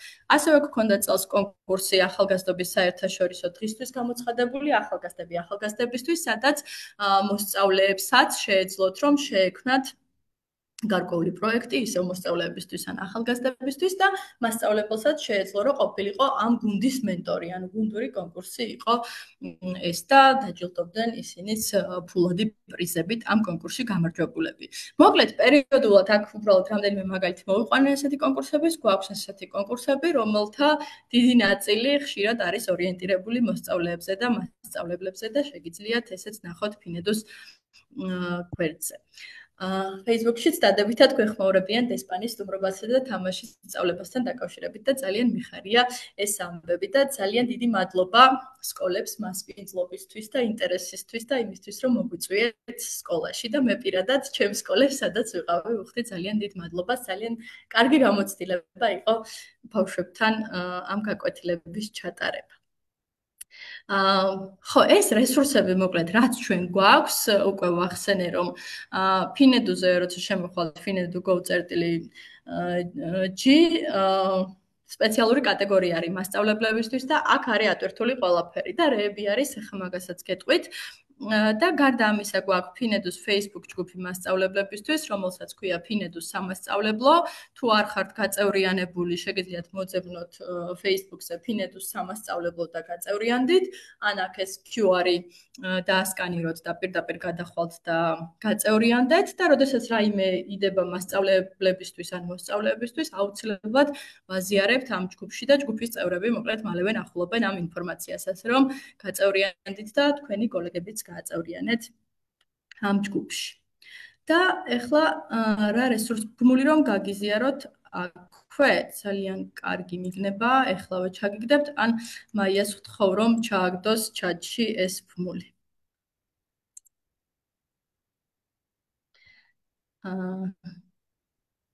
კარგით. და ეხლა რა გვაქვს? აი ეს არის სახელმძღვანელოები, რაც მასწავლებლებისთვის გვაქვს განკუთვნილი და რასაც ჩვენს ტრენინგებზე გადავცემთ. ვინც გაივლის აი იმ ტრენინგს ფინანსური და ეკონომიკური წიგნიერება სკოლებში, ეს სახელმძღვანელო გადაეცემა, თუმცა ელექტრონული ვერსია ატვირთული გვაქვს და შეგიძლიათ ნახოთ. ვინც სკოლაბანკის ტრენინგს გაივლის, ეს დავხმარე სახელმძღვანელო გადაეცემა და ესეც ატვირთული გვაქვს და შეგიძლიათ ნახოთ. ყველას მოყვება როგორც თეორიული მასალა, ასევე აქტივობები, ანუ სპეციალური გამოსაჭრელი ბარათები, სავარჯიშოები, ინსტრუქციები, ფაქტობრივად არის მზა გაკვეთილის გეგმები, როგორც ჩაატაროთ ფინანსური განათლების გაკვეთილები სკოლებში. ეს რაც შეეხება სახელმძღვანელოებს, გვაქვს ასევე რესურსები უშუალოდ ბავშვებისთვის განკუთვნილი, მაგალითად აი ეს ბროშურები, მოგზაურობა ფულის სამყაროში, ფინანსური განათლების სახელმძღვანელო, დაგროვების ამბავი. ანუ ეს არის ის მასალები, რაც ბიბლიოთეკებსაც გადავეცით ფიზიკურად, რასაც ვავრცელებთ ხოლმე, როდესაც მივდივართ ვიზიტებზე სკოლებში, მაგრამ კიდევ ერთხელ გეტყვით, რომ ვისთანაც არ ქონია შესაძლებლობა, რომ სკოლაში მოსულიყავით ან ბიბლიოთეკის გამარჯვებული დამოკიდებულები არ ხართ, ელექტრონული ვერსია შეგიძლიათ რომ ნახოთ. გვაქვს ასევე კომიქსები ახალგაზრდებისთვის ბიუჯეტირებასა და დაზოგვაზე და ინვესტიციების მართვაზე. ესეც ხელმისაწვდომია ონლაინ. მაიამ გაგვიზიარა ჩატში ფინედუს სამასწავლებლოს გვერდი და შეგიძლიათ რომ გადახვიდეთ და გაწევრიანდეთ. მერე დაგიდასტურებთ. ასევე ფინედუზე ატვირთული გვაქვს მზა გაკვეთილის გეგმები და თამაშები, ცალკეული გაკვეთილის გეგმები საფეხურებისთვის. ამ ეტაპზე გვაქვს დაწყებითი საფეხურისთვის რამდენიმე გაკვეთილის გეგმა და საბაზო საფეხურისთვის რამდენიმე გაკვეთილის გეგმა და ამას კიდევ დაემატება უახლოეს პერიოდში ახალი გეგმები. მოკლედ, მოცემულია ზუსტი ინსტრუქცია და მოცემულია აი მაგალითად აქ არის ამოსაბეჭდი და გამოსაჭრელი ვერსია, რომ მე რაღაც აქტივობა გააკეთებინოთ ბავშვებს. ესეც შეიძლება კარგად გამოგადგეთ, ესე ვთქვათ, თუ გაკვეთილის ჩატარებას განიზრახავთ ფინანსური განათლების თემებზე, ასაკობრივად, ასა კი შესაბამისად.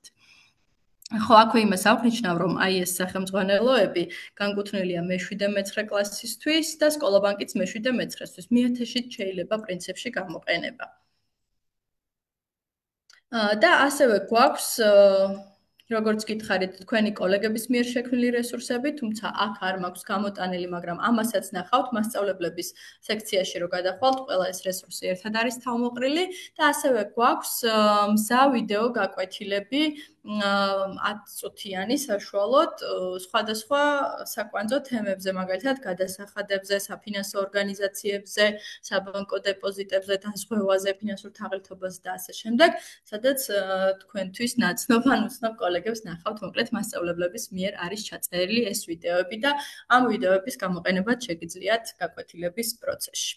მოკლედ, ყველაფერი კიდევ ერთხელ მინდა აღვნიშნო, რომ თავმოყრილი არის ფინედუსზე მასწავლებლების კატეგორიაში და შეგიძლიათ, მოკლედ, ეს PDF-ები ჩამოტვირთოთ, ამობეჭდოთ, გამოჭრათ, ისარგებლოთ და როდესაც ტრენინგები გამოცხადდება, იქაც იმედი მაქვს, რომ გიხილავთ. ამ ეტაპზე არ არის ღია რეგისტრაცია არაფრის, იმიტომ რომ უკვე შევსებულია და მიმდინარეობს ფიზიკური ტრენინგიც და ონლაინ ტრენინგისიაც შევსებულია, მაგრამ სამომავლოდ იცოდეთ და თუ Facebook ჯგუფში იქნებით და ფინედოს Facebook-იც გექნებათ, უფრო მარტივად მოვა თქვენამდე ინფორმაცია ამის შესახებ.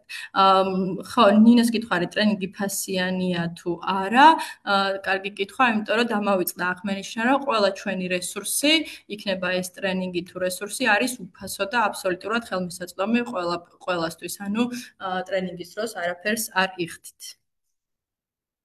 როდის და სად დავრეგისტრირდეთ ტრენინგისთვის, გვეკითხებიან. ტრენინგზე ამ ეტაპზე არ არის არაფერზე ღია რეგისტრაცია, თუმცა როდესაც არის ტრენინგი და ცხადდება, ფინედოს Facebook გვერდზე იდება და თვითონ ამ შეხვედრის ჩანაწერი დაიდება ფინედოს YouTube არხზე და მაია გთხოვ, რომ YouTube-ის გვერდიც ჩაგვიგდო ჩატში და მერე მაგ გვერდზე დაიდება ამ შეხვედრის ჩანაწერიც. ასევე ივენთი, რაც გქონდათ მონიშნული წასვლა ან დაინტერესება, რაც ამ საინფორმაციო შეხვედრას ეხებოდა, ამ ივენთშიც დავპოსტავთ შეხვედრის შესახებ. თვითონ ახლა ეს ლაივშიც გადის Facebook-ის, ამიტომ ლაივ ჩანაწერი ერთი თვის განმავლობაში ინახება ხოლმე Facebook-ზე და რო შემოხვალთ ჩვენს Facebook-ზე, ეს ლაივ ჩანაწერი დაგხვდებათ და მოკლედ შეგიძლიათ თავიდან მოусმინოთ იმ ინფორმაციას, რაც ამა თუ იმ მიზეზით გამოგტოვეთ.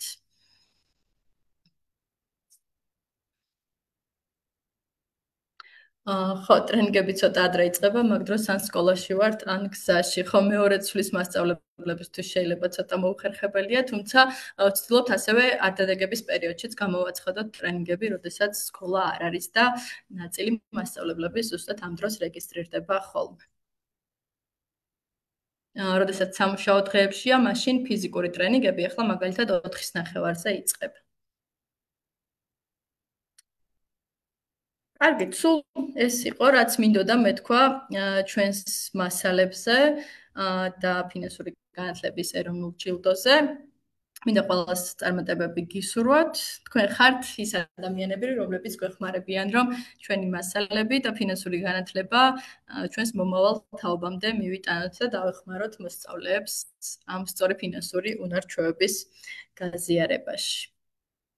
კიდევ რაიმე კითხვები თუ გაქვთ, რამდენიმე წუთს დავიცდი და კი პასუხებთ. რამდენ ხანს გრძელდება ტრენინგები? რაც გვაქვს ფინანსური და ეკონომიკური წიგნიერების საკითხებზე სამუშაო დღეებში 5 დღიანია 4:30-დან 7 საათამდე. ონლაინიც დაახლოებით ესე და სკოლა ბანკს რაც შეეხება, ეს ძირითადად არდადეგების პერიოდში, ან ისეთ პერიოდში ცხადდება, როცა სწავლა არ არის და 2 დღიანია დილის 10-დან საღამოს 6-მდე. ამიტომ სკოლა ბანკი რაც ფიზიკური დასწრებით არის, არასასკოლო, არაგაკვეთილების პერიოდში ცხადდება მოკლედ. მარტის არდადეგებზე ელოდეთ სკოლა ბანკს სავარაუდოდ. კიდევ ხო არ არის რაიმე შეკითხვა?